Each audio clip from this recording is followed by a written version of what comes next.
The night the Crimson Throne shattered, Seraphine Valdara learned that immortality meant nothing when your own blood turned against you. She remembered the exact moment, not because vampire memory was flawless, which it was, but because some betrayals carved themselves so deeply into the soul that even eternity couldn't dull their edge. Her younger brother Cassius, golden-eyed and ambitious, standing before the assembled court with their father's still warm crown in his hands. The accusations had been meticulously crafted. Conspiracy against the throne, forbidden consorting with humans, undermining the sacred purity of their bloodline. All lies, of course. But in the Byzantine politics of vampire nobility, truth was merely another commodity to be traded or discarded. "You are no longer Princess of House Valdara," Cassius had declared, his voice carrying the peculiar resonance of newly assumed authority. "You are no longer worthy of immortal blood." But in his infinite mercy, our late father, may his name echo in the eternal night, decreed that even the fallen should know mercy. You will not face the dawn execution. Instead, you will face something far more fitting for one who loved humanity so pathetically. You will live among them. The curse had been elegant in its cruelty. A binding ritual performed by the court's most powerful blood mages, rewriting the fundamental magic that sustained her existence. She could no longer feed from humans without excruciating pain. She could no longer sire new vampires. She could no longer access the vast network of the Valdaran hive mind that connected all members of the royal house. Most devastating of all, her fertility, the one gift that made royal vampires precious beyond measure, had been locked behind an arcane seal that only her own genuine emotional surrender could break. "You wanted to be human so badly," Cassius had whispered as the guards dragged her toward the exile portal. "Now you'll spend eternity as neither vampire nor mortal. A thing between worlds. Enjoy your freedom, sister." That had been 17 months ago. 17 months of wandering the borderlands between the vampire territories and human settlements, surviving on animal blood that tasted like ash and betrayal, watching her once magnificent wings, those great membranous extensions that marked royalty, grow tattered and dull from malnutrition. 17 months of learning what it meant to be truly alone after 3 centuries of being part of something vast and terrible and beautiful. The ruins of Talia's Rest had become her refuge. Once a prosperous border city where human and vampire merchants had traded under carefully negotiated truces, it now stood as a monument to the same paranoid isolationism that had destroyed her life. When her brother took power, one of his first acts had been to sever all official human contact. The city had been abandoned within weeks, its mixed population scattering like leaves before a storm. She'd claimed what had once been an apothecary shop near the city's edge, where crumbling vampire architecture, all soaring arches and blood-red stone, merged awkwardly with human practicality. The building still bore faint protective runes on its walls, their crimson glow now so dim they were barely visible. She'd cleared out the debris, salvaged what she could, and created something almost livable in the ruins of 2 civilizations that could no longer bear each other's existence. Tonight, the blood moon hung swollen and heavy in the sky, painting everything in shades of rust and darkness. Seraphine stood at what remained of her window, wrapped in the tattered remnants of her exile cloak, once royal purple trimmed with silver, now faded to something between ash and memory. Her reflection in the broken glass was a ghost of what she'd been, still beautiful in the way vampire nobility was always beautiful, but hollowed out, diminished. Her crimson eyes, which had once blazed with ancient power, now glowed with barely more intensity than dying embers. She was contemplating, as she did most nights, whether immortality was truly a gift when you had no purpose left to fill it, when she heard the sound that would change everything, the rough cough of a combustion engine, impossibly close, and the sharp yelp of something in pain. Seraphine moved to the window with the fluid speed that even exile couldn't take from her. In the ruined plaza below, a battered human vehicle, they called them jeeps, she remembered, had come to a grinding halt. A man emerged, moving with quick efficiency despite the obvious exhaustion in his frame.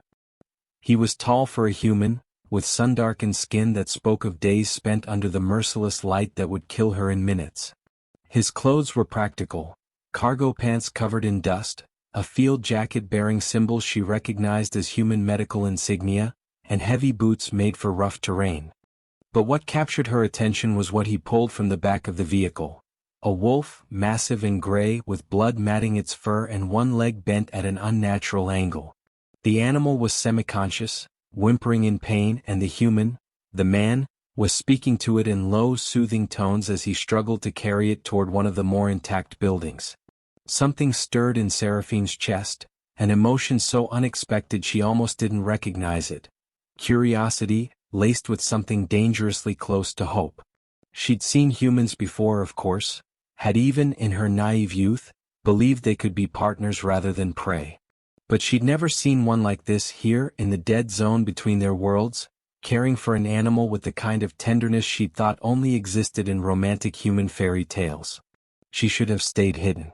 Should have let him pass through without revealing herself. The last thing she needed was the complication of human contact, especially given her condition. But the wolf's pain called to something deep in her nature. Vampires were apex predators, yes, but the royal bloodlines had always held a strange affinity for the wild things of the world, the creatures that existed in the spaces between civilization and chaos. Before she'd made a conscious decision, Seraphine found herself moving. She descended from her refuge with barely a whisper of sound, her feet touching the cracked stone of the plaza without disturbing even the dust. The blood moon cast her shadow long and strange, her tattered wings spreading slightly as she approached, an unconscious display that marked her nature even to someone who'd never seen a vampire before. "Stop," she called out, her voice carrying the harmonic resonance that even exile couldn't fully strip away. "You're carrying him wrong. You'll sever what's left of the artery in his leg." The man spun, one hand dropping to something at his belt, a weapon presumably, while the other remained supporting the wolf. His eyes went wide as he took her in, the inhuman paleness of her skin in the moonlight, the faint glow of her crimson eyes, the wings that marked her as something that shouldn't exist in his carefully rational world. But he didn't drop the wolf. That, more than anything, told her what kind of man he was. What are you?" he demanded, his voice rough with exhaustion and adrenaline but steady nonetheless. Seraphine moved closer, slowly, keeping her movements deliberately non-threatening. This close she could smell him, human sweat and medicinal herbs, old coffee and newer fear, and underneath it all, that peculiar warmth that marked living blood. Her fangs ached with phantom hunger, but the curse held, she couldn't feed even if she wanted to. "Someone who knows trauma medicine better than most," she said, nodding toward the wolf. "I can help.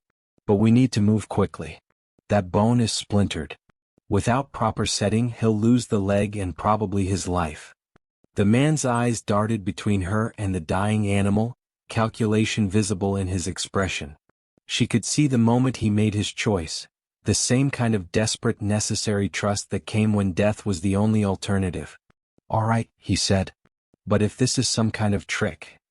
If I wanted you dead, human, you would have been dead before you heard me speak," Seraphine interrupted, allowing a touch of her old royal authority to enter her voice. "Now follow me. And for the love of whatever gods you pray to, keep his leg elevated." She turned and walked toward her refuge without looking back, listening to the sound of his labored breathing as he followed. Behind them, the blood moon watched like a vast red eye, and somewhere in the ruins, something ancient stirred at the scent of human blood walking willingly into a vampire's den. The interior of Seraphine's refuge existed in a strange twilight between two worlds. Human furniture salvaged from the ruins, a sturdy wooden table, chairs with only minor damage, oil lamps that still functioned, mixed with the remnants of her old life. A tapestry bearing her family crest hung on one wall, its silver thread tarnished but still visible. Crystalline vampire medical instruments, powered by blood magic, lay carefully arranged on a shelf next to decidedly mundane human surgical tools she'd scavenged and taught herself to use. The man stopped in the doorway, his burden heavy in his arms, his eyes adjusting to the dim red glow of the ancient runes. Seraphine had already moved to the table, sweeping aside maps and old books with quick efficiency. "Here," she commanded. "Lay him down gently. Support the head."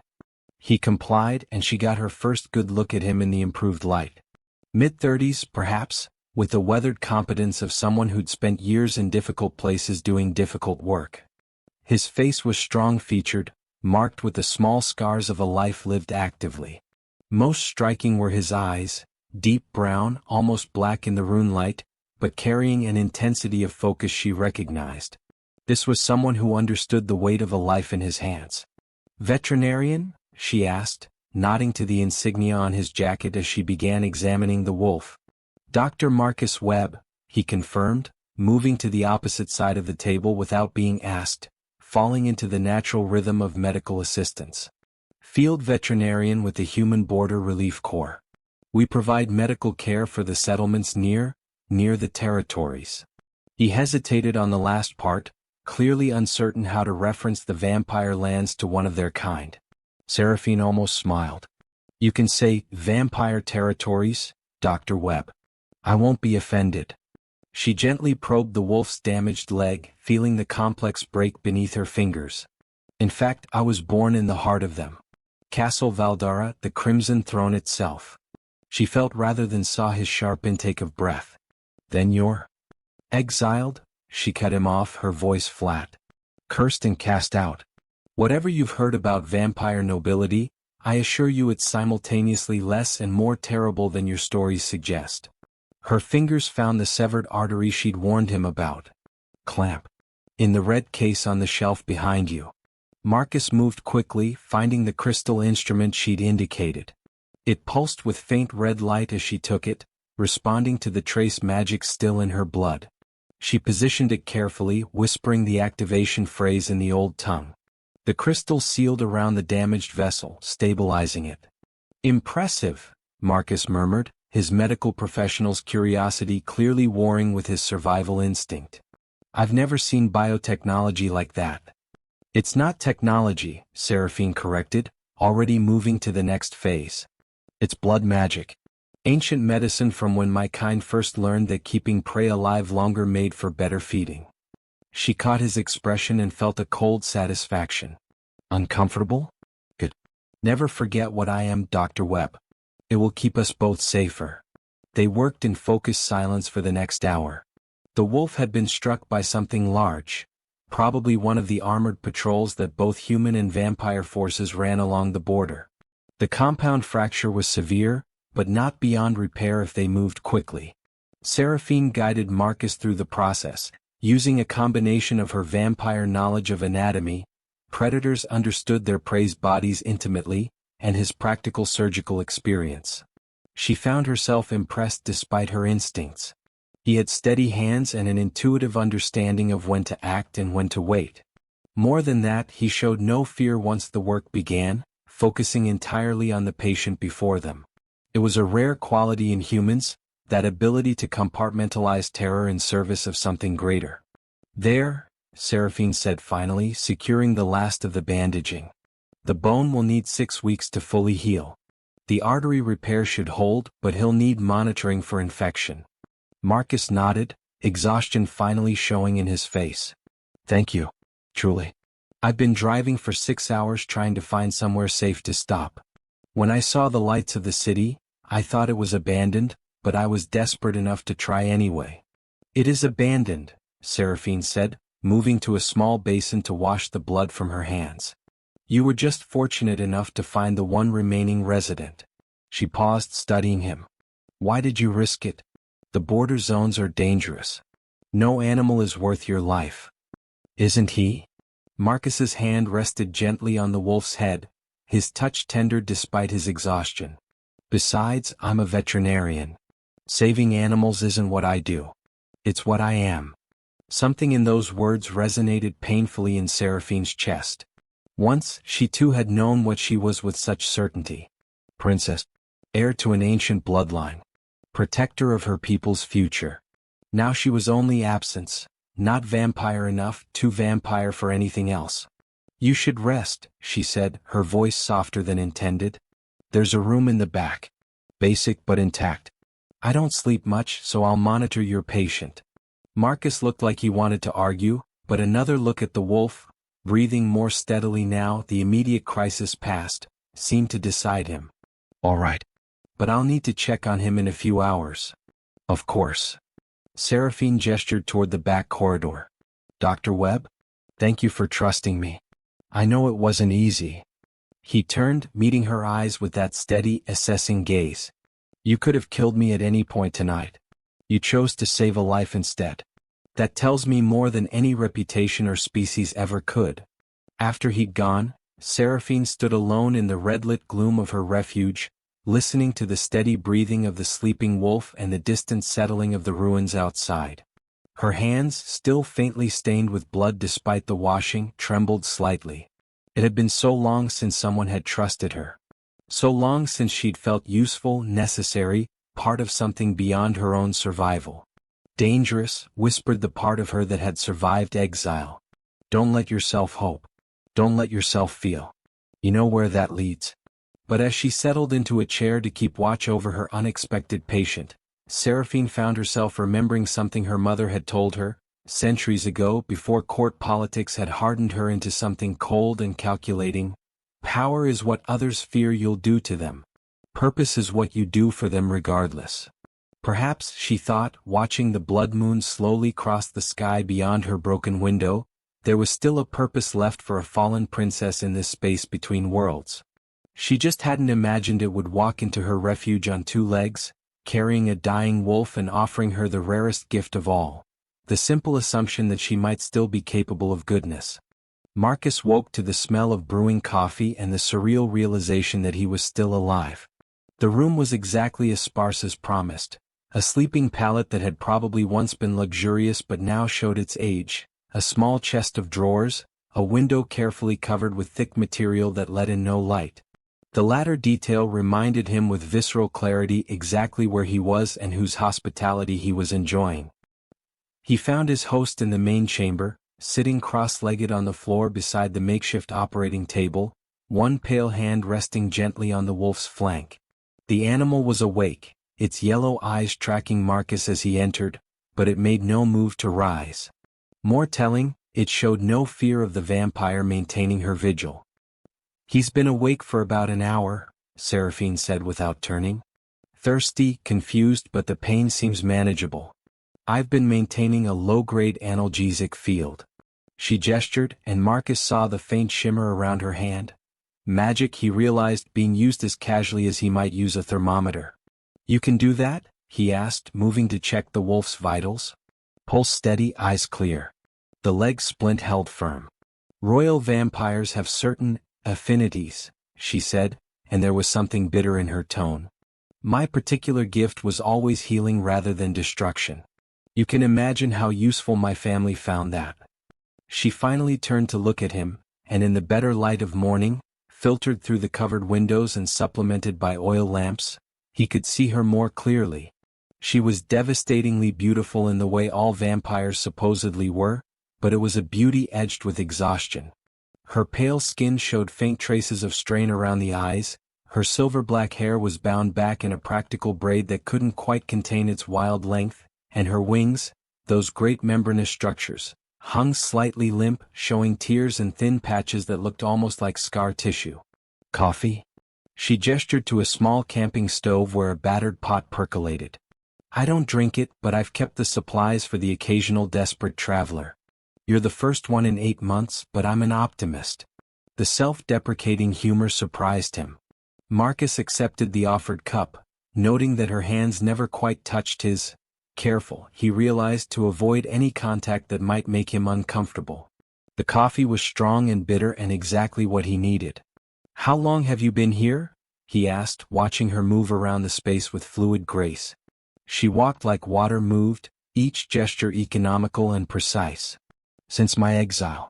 17 months, 3 weeks, 4 days. She caught his expression. Vampire memory. We don't forget. Ever. It's less useful than you'd think. Why here specifically? Seraphine was quiet for a long moment, her crimson eyes distant. Because this place represents what I believed in. What got me exiled. She moved to the window, touching the covered glass. Talia's rest was supposed to be proof that our peoples could coexist. A neutral city where trade and culture could flow both directions. I championed its founding, spent decades negotiating the treaties that made it possible. What happened? My brother happened. The words were soft but edged with old pain. Cassius saw cooperation as weakness. When he orchestrated Father's death and my exile, shutting down Talia's rest was his first major act. A symbol, you see.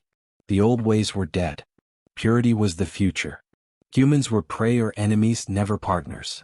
She turned back to him, and Marcus saw something raw in her expression. I stayed because leaving would mean he was right.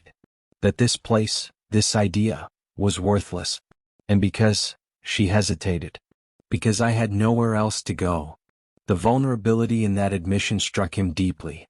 Marcus had spent his career in liminal spaces. Field hospitals, refugee camps, border zones where desperation made strange bedfellows of natural enemies. He recognized the particular species of loneliness that came from being too dangerous to be wanted but too useful to be completely abandoned. I need to ask you something, he said carefully. Last night, you knew exactly what was wrong with him almost immediately. Your medical knowledge is extensive. But you're living alone in ruins, barely surviving from what I can see. Why? Seraphine's laugh was hollow. Because my dear brother was nothing if not thorough. She moved to the shelf of crystal instruments, touching them with something like mourning. The curse he laid on me did more than exile me from vampire territory. It locked away most of what makes a royal vampire valuable. I can't feed from humans without agony. I can't sire new vampires. I can't access the hive mind. And most importantly, most ironically, my fertility is sealed. She picked up one of the crystals, watching it pulse weakly in her hand. Royal vampires are different from common-born, Dr. Webb. We can bear children, true children, not just sired progeny. It's rare, difficult, and dangerous but possible. And in a species where immortality means population growth is nearly zero, that makes us precious beyond measure. Marriage alliances between royal houses are worth wars. Understanding dawned cold in Marcus's chest. He took away your value to your own people. Precisely. Without the ability to provide heirs, I'm worthless as a political asset. Without the ability to feed properly, I'm weak and easy to eliminate if I become inconvenient. He engineered a perfect exile. I'm technically free, but I have no function, no purpose, no future except endless existence in this deteriorating state. She set the crystal down with exquisite care. The curse can only be broken one way, if I genuinely, willingly surrender myself to someone. Not politically, not strategically, but emotionally, completely. The kind of surrender that requires actual trust and vulnerability. He bet you'd never do that. He bet correctly. I've spent 3 centuries in a court where every kindness was manipulation and every alliance was temporary. Where I watched my own mother poison 3 rivals before breakfast and call it statecraft. Trust isn't just difficult for me, Dr. Webb. It's nearly impossible. She met his eyes. So yes, I have all this knowledge, all these skills, and absolutely no way to use them that matters. I'm a surgeon with no patience, a princess with no kingdom, a vampire who can barely feed. I am functionally meaningless. The utter desolation in those words hung in the air between them. Marcus found himself moving before thinking, crossing the space between them. He stopped just outside her personal space, close enough to matter but not so close as to threaten. You saved his life, he said, nodding toward the wolf. Last night, you saved a life that had no political value, no strategic importance. You did it because it needed doing. That's not meaningless. Seraphine stared at him, something almost like pain flickering across her features. Why are you here, Dr. Webb? Really? The border zones are dangerous for everyone, but for a human medical professional there's suicide. The Corps must have safer assignments. Now it was Marcus's turn to look away. I had a practice once. In the capital. Successful, respectable. Mostly treating companion animals for wealthy families. He touched the insignia on his jacket. Then the war came. The real war, not just the border skirmishes. I was conscripted as a field medic. Saw things that changed what mattered to me. He moved to the window beside her, looking at the covered glass as if he could see through it to the ruined city beyond. After the ceasefire, I couldn't go back to diagnosing pampered dogs. so I joined the Corps. We go where animals, need help and can't pay for it. Border settlements, refugee camps, disaster zones. And yes, sometimes into the spaces between territories where technically we shouldn't exist. That's why you were carrying a dire wolf through a dead city at night. His pack was killed by a mine cluster left over from the war. He was the only survivor. I couldn't just leave him. Marcus turned to her. You asked why I'm here. I'm here because there's suffering everywhere that no one else is willing to address. I'm here because being comfortable felt like being complicit. I'm here because you need purpose more than you need safety, Seraphine finished softly. Their eyes met, and Marcus felt the strange vertigo of recognition. Despite everything that separated them, species, lifespan, the fundamental nature of their existence, they were variations on the same theme. People who'd found themselves unable to exist in the worlds they'd been born into and had chosen the hard grace of the margins instead. The sun is up, Seraphine said, though no light penetrated the covered windows. You should eat something. There's dried food in the cabinet, human food, I kept it for emergencies. I need to, she gestured vaguely. Vampires don't sleep exactly, but we need rest periods when the sun is up. Especially in my condition. Of course. Marcus stepped back, giving her space. Will you be? I'll be fine. I've lasted this long. But there was something fragile in her voice that suggested fine was a generous interpretation. She moved toward the back corridor, then paused. Dr. Webb? Marcus. Thank you. For trusting me with him. For not seeing just the monster. Thank you for proving there was something else to see. After she'd gone, Marcus sat with the wolf, who he'd mentally started calling Shadow because some things needed names, and tried to process the surreal turn his life had taken. A vampire princess. Exiled and cursed. Living alone in ruins, using ancient magical medicine to save a dying wolf brought to her by a human stranger. The universe, he reflected, had a strange sense of narrative symmetry. He spent the day tending to Shadow, exploring the refuge carefully, and trying not to think too hard about the fact that he was technically trapped in a vampire's lair until nightfall made travel safe again. But nothing about the space suggested a predator's den. Instead, it felt like what it was. A lonely refuge maintained by someone trying very hard to hold on to dignity in circumstances designed to strip it away. Evening came with merciful coolness. Marcus was attempting to prepare a meal from the ancient supplies, dried meat of questionable origin, some kind of grain, bottled water, when Seraphine emerged. She looked slightly better, though better was relative.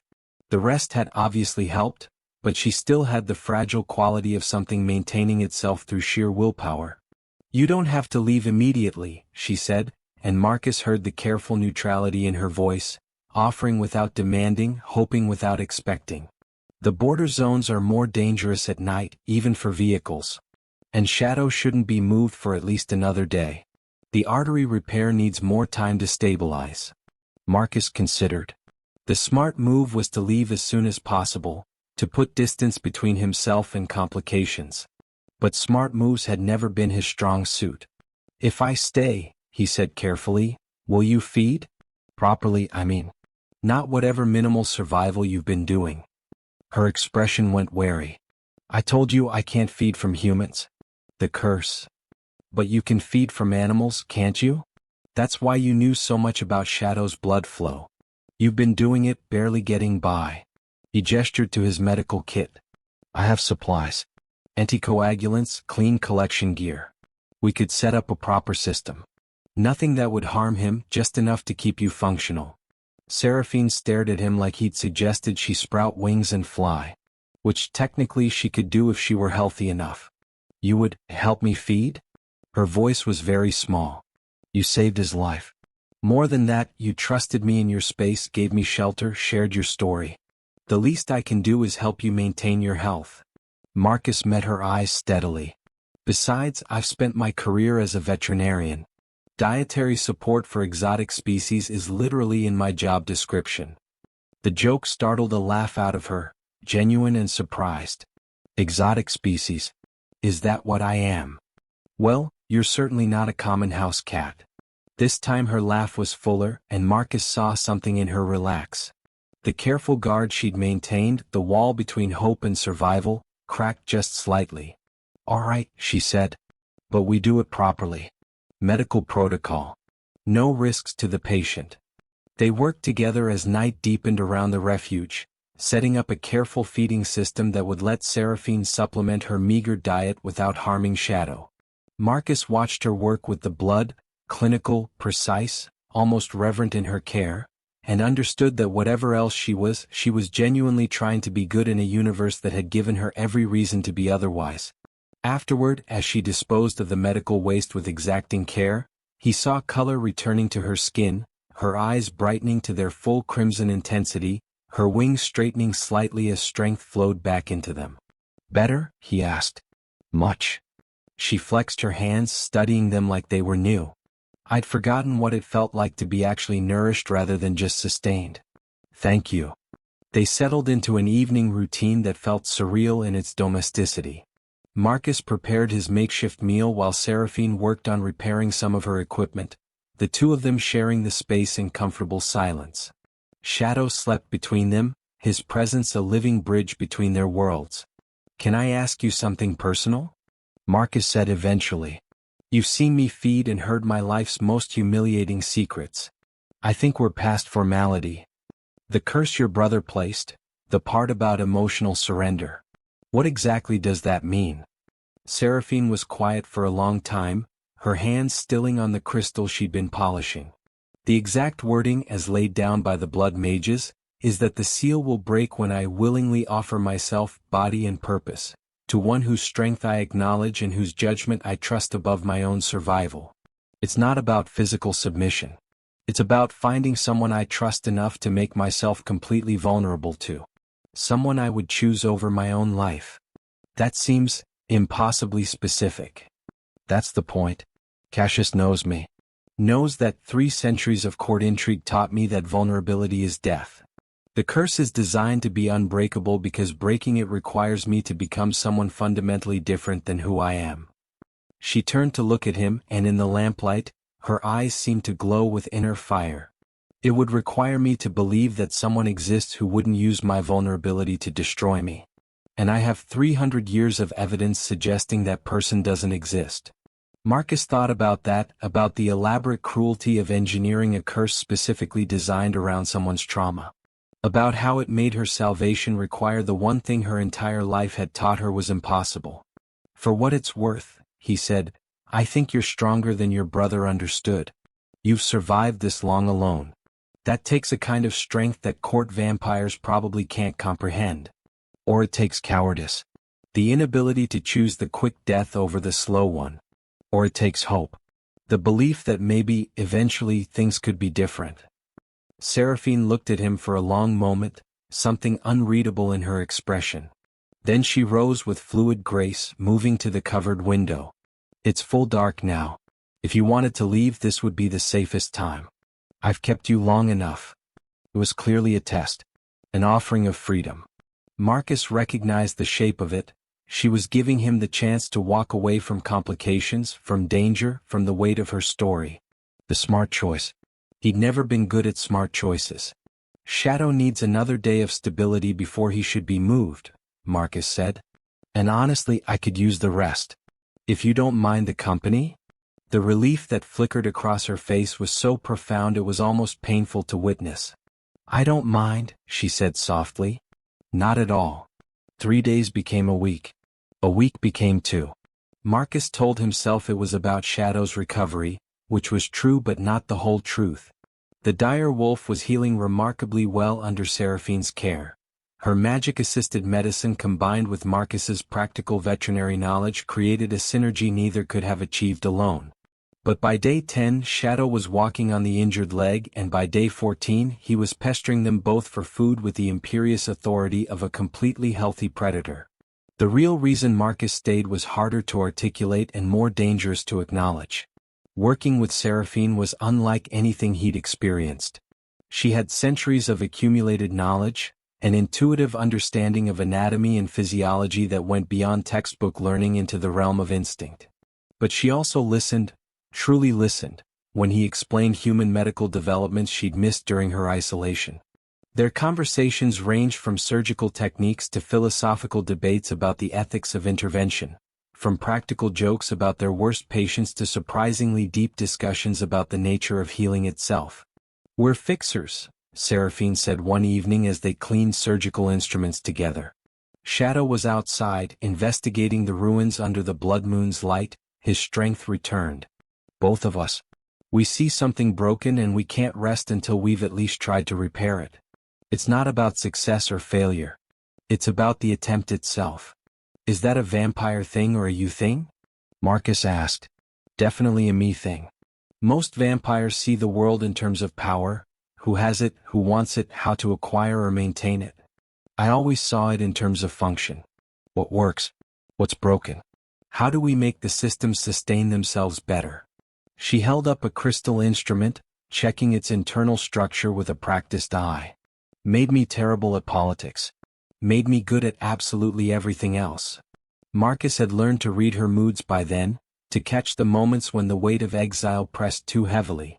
This was one of them, the pride in her competence tangled with the grief of having no sphere to apply it in. "You could, he said carefully. "Could what?" "Come back with me. To the human territories.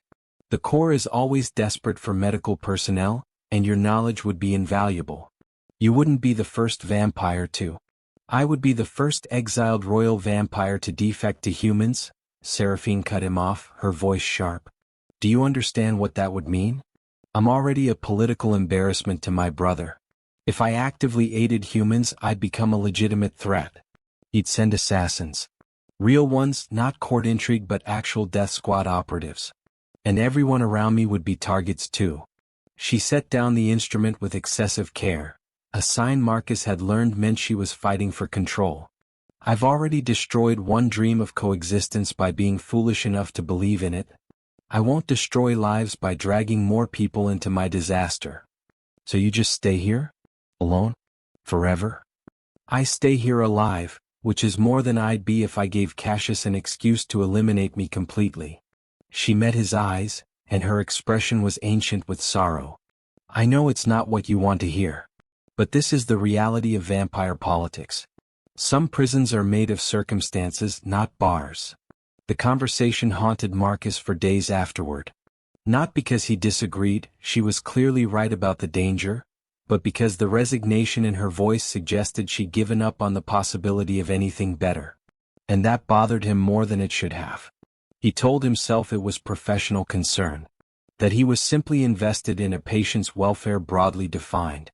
But at night, lying in the spare room of a vampire princess's refuge, listening to her move through the main chamber with soft grace, he had to acknowledge that his feelings had become complicated in ways he hadn't anticipated. It wasn't attraction in the simple physical sense, though he'd have been blind not to recognize her beauty. It was something deeper and more dangerous: recognition. In Seraphine he saw the same stubborn idealism that had driven him to the core, the same inability to accept that some things couldn't be fixed, the same tendency to sacrifice personal happiness for abstract principles. She was what he might become if he lived long enough and lost thoroughly enough, still clinging to purpose in a world that had no place for it. He was mulling over these uncomfortable thoughts on the 16th evening when Seraphine came to him with an expression he'd learned to dread, carefully neutral, which meant something had gone very wrong. "We have a problem," she said. Shadow, lying near Marcus's feet, raised his head with interest. His recovery was complete now, his coat glossy with health, his bearing that of a predator in his prime. They'd been planning Marcus's departure for the next day, a discussion that had been happening with increasing reluctance on both sides. What kind of problem? The kind with armor and weapons. She moved to the window, gesturing for him to join her. "Vampire patrol. 6 soldiers, heavy equipment. They're doing a sweep of the city." Marcus's blood went cold. "What?" "This place has been abandoned for over a year. Because someone reported activity here. Lights, movement, human presence." Her eyes met his and he saw guilt in them. "I've been careless. Too comfortable. I should have maintained better concealment, but she broke off, shaking her head. "It doesn't matter now. They're 3 blocks away and closing. You need to leave. Now. I'm not leaving you to face them alone. Marcus. She gripped his shoulders and he felt the strength in her hands. Even diminished by exile, she was far more powerful than any human. Listen to me. If they find you here with me, they will kill you. Slowly. As an example of what happens to humans who consort with exiles. And they will report back to my brother that I'm harboring humans, which gives him the excuse he needs to send a real execution squad. So we both leave. I have a vehicle we can... I can't. The words came out hollow. The terms of my exile bind me to the border zones. If I cross into pure human territory, the curse triggers a fatal response. If I cross back into vampire lands, I'm subject to immediate execution. She released him, stepping back. I'm literally trapped here. But you're not. So please, Marcus. Please run. Everything in him rebelled against the idea. He'd spent 2 weeks working beside her, talking with her, watching her fight every day to maintain dignity in impossible circumstances. The idea of just abandoning her to whatever was coming felt like a betrayal of something fundamental. But she was right. He could hear them now, the mechanical sound of armored units, the sharp commands in the vampire tongue. Trained soldiers who would see his presence as proof of exactly the kind of transgression they'd been taught to exterminate. Shadow, Marcus said, and the dire wolf moved to his side immediately. Some bond had formed during the recovery, the kind of connection that sometimes happened between healer and patient. Can you hide him? If they find a healthy dire wolf here, they'll know someone with medical knowledge has been around. Seraphine looked at Shadow, then back to Marcus, and something shifted in her expression. The catacombs, she said. Under the apothecary. Old smuggling tunnels from when the city was active. Take him down. There's an access panel behind the tapestry in the back room. Follow the left fork. It'll take you to an exit about half a mile outside the city walls. She moved with sudden purpose, grabbing his medical kit and a bundle of supplies. Take these. The tunnels are dry but dark. There's a flashlight in the side pocket. And Marcus. She pressed something into his hand, a crystal vial glowing with faint red light. My blood. If you're ever injured beyond normal healing, break this and drink it. It won't turn you, but it'll trigger enhanced regeneration. One use only. He stared at the vial, understanding the significance. Vampire blood was valuable, royal blood exponentially more so. This wasn't just a gift. It was a piece of her life force, freely given. Seraphine, go. But she didn't move away. For a long moment they stood close, the sounds of approaching danger growing louder. Thank you, she said softly. For everything. For seeing past the monster. For making me remember what purpose felt like. Marcus did something then that was probably foolish, definitely dangerous, and completely necessary. He reached up and touched her face, gently, carefully, giving her every opportunity to pull away. She didn't.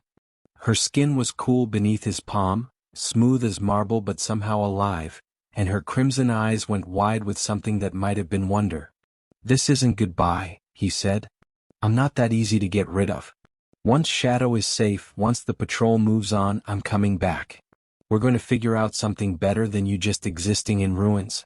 That's not a suggestion. That's a promise. Before she could argue, before he could second-guess the commitment, he pulled back and whistled for Shadow. The dire wolf followed him to the back room, and together they found the access panel exactly where she'd said. The last thing Marcus saw before descending into darkness was Seraphine standing alone in the red glow of her refuge, one hand pressed to her cheek where he'd touched her, her expression caught between hope and heartbreak. The catacombs were everything she'd promised, dark, dry, and ancient. Marcus used the flashlight sparingly, letting his eyes adjust to the minimal light. Shadow moved confidently beside him, his predator's senses far better suited to the darkness. Behind and above them, Marcus heard the sounds of the patrol entering the building. He stopped, every instinct screaming at him to go back. But he forced himself forward, following the left fork, trusting that Seraphine could handle herself better without a vulnerable human complicating matters. The tunnel stretched for what felt like hours but was probably only 20 minutes. When they finally emerged, It was into a scrubland outside the city proper, under the vast red moon that painted everything in shades of blood and shadow. Marcus took several deep breaths of the cool night air, trying to slow his racing heart. Beside him, Shadow whined softly, looking back toward the city. The wolf felt it too, the wrongness of leaving someone behind. "I know," Marcus murmured, checking his watch. 2 hours until dawn. He'd wait until then, until the patrol would have moved on or at least withdrawn for the day. Then he'd circle back, check on her, make sure. The explosion lit up the night sky like a second sun. Marcus spun, watching in horror as a fireball erupted from the heart of Talia's Rest, right where the apothecary would be. The blast was followed by the distinctive crackle of blood magic weapons, military grade, designed to incapacitate or kill vampire targets. He was running before conscious thought caught up, Shadow loping beside him. Every rational part of his brain screamed that this was suicide, that he was human and fragile and would die in seconds if he walked into whatever was happening. But the rest of him, the part that had driven every major decision of his life, knew only that Seraphine was in that fire and he'd promised to come back. Some promises mattered more than survival. The apothecary was an inferno. Marcus approached from the east, using the ruins for cover, Shadow pressed low against his side. The vampire patrol had established a perimeter, 6 soldiers as Seraphine had said, all in the distinctive black armor of house troops, all carrying weapons that glowed with contained blood magic. But his attention was on the building itself, on the flames that seemed to feed on both physical materials and something else, something that made the air shimmer with unnatural heat. "Incendiary curse fire," said a voice behind him, and Marcus spun to find Seraphine crouched in the shadow of a collapsed wall, her face smudged with soot, one wing torn and bleeding. "They're thorough, I'll give them that." Relief and anger hit Marcus in equal measure. "You're alive. For now." She was breathing hard, pain evident in every line of her body. "They didn't come to investigate. They came to execute. Someone, Cassius probably, decided I'd been embarrassment enough. We need to get you out of here. Where exactly do you propose we go?" Her laugh was bitter. "I told you, Marcus. I'm trapped in the border zones. The moment I cross the threshold either direction, the curse kills me more effectively than any fire." One of the soldiers shouted something in the vampire tongue, gesturing toward their position. They'd been spotted. Seraphine moved with the speed of desperation, pulling Marcus deeper into the ruins as crystal bolts shattered stone where they'd been crouched. Shadow snarled, his hackles raised, but Marcus held him back. A dire wolf was formidable, but against armored vampires with military weapons, he'd be dead in seconds. "Listen to me," Seraphine said, her hands gripping his shoulders. "There's one way out of this. One chance. But it requires you to trust me completely, and it will change your life in ways you can't undo. Tell me." She met his eyes, and in the firelight, her crimson gaze was blazing. "I can give you my blood. Not the vial, that's for healing. I mean a direct exchange. Vampire blood, taken directly from the source in sufficient quantity, creates a bond. You'd gain enhanced strength, speed, resilience. Not full vampire abilities, but enough to survive what's coming. Enough to fight. What's the cost? You'd be bound to me. Partially, not completely, but enough that other vampires could sense it. You'd be marked as mine, under my protection. Which, given that I'm exiled, means you'd inherit my pariah status. And the process," she hesitated. "It's intimate. Feeding from vampires works both ways. You'd see my memories, feel my emotions. And I'd taste your blood in exchange, see your thoughts. There are no secrets after something like that." More shouts. The patrol was triangulating their position, moving with coordinated precision. Marcus had maybe 60 seconds before they were surrounded. He thought about everything that had led him to this moment. A career built on saving lives others deemed worthless. A war that taught him comfortable safety was an illusion. A choice to work in the margins because the center had nothing left to teach him. And 2 weeks with a broken vampire princess who'd somehow become the most real person he'd met in years. "Do it," he said. Seraphine's eyes widened. "Marcus, you don't understand." "I understand perfectly. You need help. I have the means to provide it. And you're right, I trust you completely. He pulled back his collar, exposing his neck in the gesture he'd seen in a dozen human movies about vampires, all of which had probably gotten everything wrong. Whatever comes after, we'll face together. Now please, before we both die and make this conversation pointless. Something broke in her expression, the last careful wall she'd been maintaining, the final defense against hope. This isn't how I imagined. But she didn't finish. Instead, she pulled him close with sudden fierce tenderness. This will hurt, she whispered against his throat. Try not to scream. It attracts attention. Her fangs pierced his skin with a cold precision that was nothing like pain and everything like it simultaneously. Marcus felt the pull of blood leaving his body, but more than that, he felt something else flowing in, ancient power, wild magic, and underneath it all, Seraphine herself. The memories hit like a flood. A child learning to fly under red moonlight, proud beyond measure of her newfound wings. A young vampire realizing she could heal as well as harm, understanding she was different from her predator kin. Centuries of court politics, watching her idealism slowly crushed under the weight of her family's cruelty. The moment of exile, when her own brother looked at her with such cold satisfaction as the curse took hold. Months of loneliness, of maintaining dignity in the face of annihilation, of choosing survival even when death would have been easier. And underneath it all, a desperate, aching loneliness that 3 centuries had never managed to fill. Until a human veterinarian walked into her refuge carrying a dying wolf and offered her the rarest gift of all, the assumption that she might still be worth trusting. Marcus gasped as her fangs withdrew, the wound already beginning to seal with unnatural speed. His body felt electric, every nerve ending singing with new awareness. He could see better in the darkness, hear the patrol's movements with crystalline clarity, feel the weight of the air itself like a tangible thing. Your turn, Seraphine said, and there was something vulnerable in her voice. She drew a claw across her own wrist, crimson blood welling up, and offered it to him. Drink. Complete the bond. Marcus didn't hesitate. The blood tasted like copper and smoke and something indefinably ancient, like drinking distilled starlight. And with it came more memories, his own reflected back through her perception. A man who'd seen too much death and decided to spend his life fighting it in all its forms. Someone who'd walked away from comfort because comfort felt like complicity.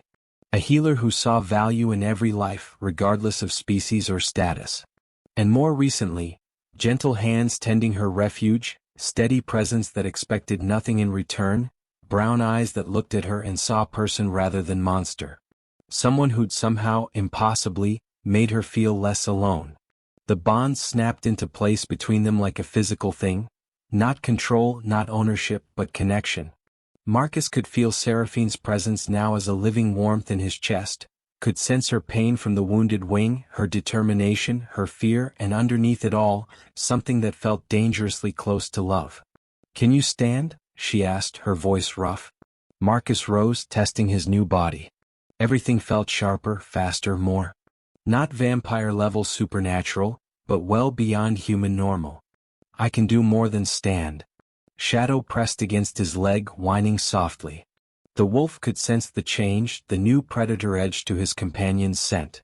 Marcus reached down, letting the dire wolf catch his scent properly, re-establishing trust. Good, Seraphine said, and her fangs were visible now, her eyes blazing full crimson. The careful control she'd maintained for weeks was gone, replaced by something feral and royal and absolutely done with being hunted. Because we're going to do something monumentally stupid. What's that? We're going to remind my brother's soldiers exactly who I am.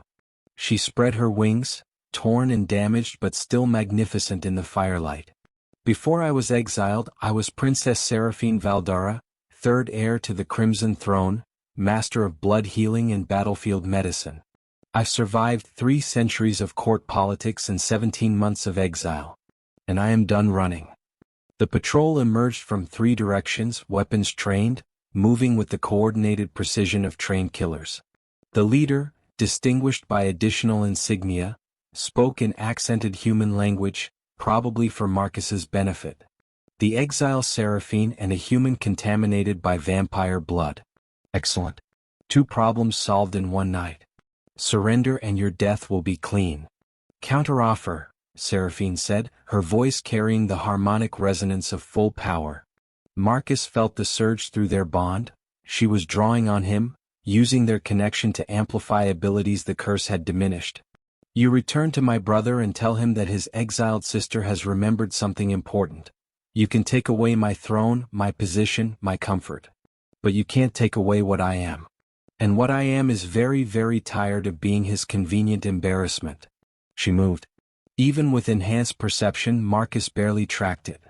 Seraphine became a blur of motion, closing the distance to the nearest soldier before he could fire.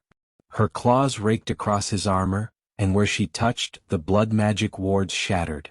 She was using her healing gift in reverse. Understanding the systems that sustained life meant understanding how to disrupt them. The soldier collapsed, not dead but completely incapacitated, his nervous system temporarily shut down by surgical precision. Marcus. Seraphine's voice in his head through the bond. Left flank, Shadow can take him if you distract. Marcus was moving before she finished, his enhanced speed letting him close distance impossibly fast. He grabbed a piece of rubble and hurled it at the left soldier, who turned his weapon to track. That moment of distraction was all Shadow needed. The dire wolf hit like a furry missile, 200 pounds of muscle and fang and fury, bearing the soldier to the ground. It became chaos then, beautiful, terrible chaos. Seraphine fought like something ancient and untamed, every movement economical and devastating. But she wasn't trying to kill, Marcus realized. She was systematically disabling, using her medical knowledge to find every weak point, every vulnerable nerve cluster, every way to take someone out of the fight without permanent damage. She was still trying to be good. Even now, even fighting for her life, she was still trying to minimize harm. Marcus did his best to support her, using his new speed and strength to create openings, to protect her flanks, to keep Shadow safe. The bond between them made it almost telepathic.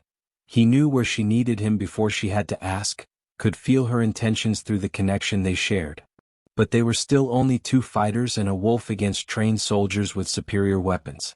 One of the patrol got a clear shot, and Marcus felt the bolt of crystallized blood magic punch through his shoulder with agonizing cold. He went down hard, his vision graying. Marcus. Seraphine's scream was anguish and rage combined. She abandoned her careful control, moving with pure vampire speed, and the soldier who'd shot him was on the ground in seconds, his weapon shattered. She was beside Marcus immediately, her hands on his wound, power flowing through the bond. Stay with me. I can heal this. Just stay. Behind you. Marcus gasped. Seraphine spun but not fast enough. The patrol leader had circled around, and his weapon was already firing. The bolt caught her in the chest, right over her heart, and she made a sound Marcus would remember for the rest of his life, pure shocked pain. She collapsed against him, her blood hot against his skin, her breathing ragged. Through the bond, Marcus felt everything. The curse fire spreading through her system, the damage to tissue that should have healed instantly, the way her body was shutting down under the compound assault of injury and exile-induced weakness. No, Marcus heard himself say. No, no, no. The patrol leader approached, his weapon trained on them both. The exile is terminated. You will be detained for questioning regarding your contamination. Shadow hit him from behind, snarling, and the weapon discharged harmlessly into the air. The dire wolf had saved Marcus's life, but it didn't matter. Without Seraphine, without her knowledge and her power and her presence, they were all dead anyway. Marcus.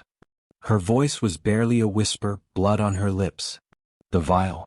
My blood. You need to. I'm not leaving you. Not for you. She pressed the vial into his hand with the last of her strength. For me. Pure blood, freely given before the bond. Pour it on the wound. It might trick the curse. Make my body think it's being healed by external magic instead of my own power. Might bypass the suppression. Her eyes were closing, her breathing becoming shallow. Marcus made a decision with the clarity that only came when all other options were gone. He shattered the vial, letting her precious blood flow across the wound, and then he did something that surprised even himself. He cut his own palm with a piece of broken crystal and pressed it to the injury alongside her blood, mixing their bond-connected essences directly. You said the curse breaks when you willingly offer yourself to someone whose strength you acknowledge, he said, holding her close. Well, I'm here. I'm offering my strength. Take it. Take everything you need. I trust you completely. I choose you over my own survival. Break the damn curse and live. For a moment, nothing happened. Then Marcus felt it through the bond, a shock of recognition, a cascade of realizations. She'd offered him her blood freely. He'd accepted and returned his own. They'd fought side by side, trusting each other implicitly. And now he was literally giving her his life force without reservation, acknowledging her judgment above his own continued existence. The curse didn't break. It shattered. Power erupted from Seraphine's body in a wave that sent the remaining patrol members flying.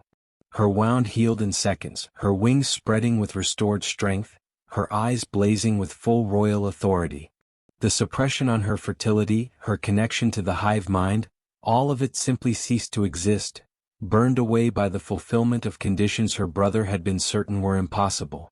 She rose, lifting Marcus with her, and faced the remaining soldiers with absolute command.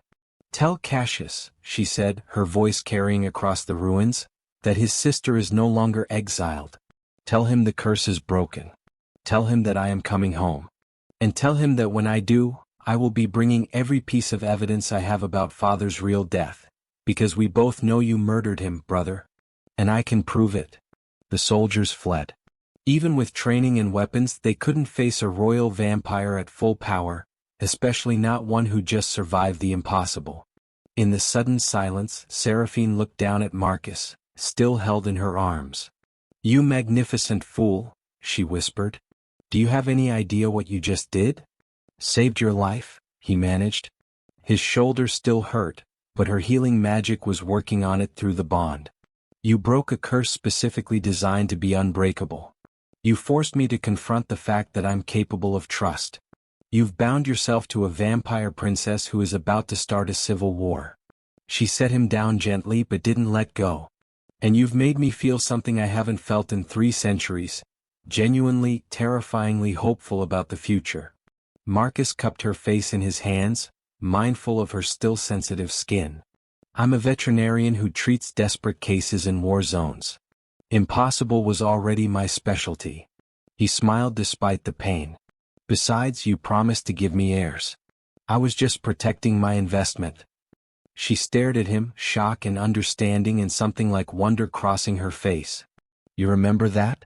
That's what the curse called for, offering to provide heirs despite being unable to be a traditional wife. It was the title of my exile, the thing Cassius knew would keep me trapped because I'd never trust anyone enough to. She broke off, laughing. You absolute madman. You heard that in my memories and just accepted it? As a reasonable transaction. Is it unreasonable? Marcus asked. You save lives. I save lives. Together we're better at it than apart. And if that eventually means children, vampire, human or something in between, then we'll figure it out together. Everything else is just details. Seraphine kissed him. It was soft and fierce and desperate and gentle all at once. 3 centuries of loneliness pouring into a connection with someone who somehow, against all odds, saw exactly who she was and chose her anyway. When they finally broke apart, the apothecary was still burning, the blood moon was setting, and Shadow was sitting nearby with the long-suffering patience of a predator who'd known his humans were going to complicate everything. So, Marcus said, civil war? Probably. Cassius murdered our father to take the throne. I was the only one who knew, which is why he had to exile me. But with the curse broken, I have standing to challenge his rule. It's going to be ugly.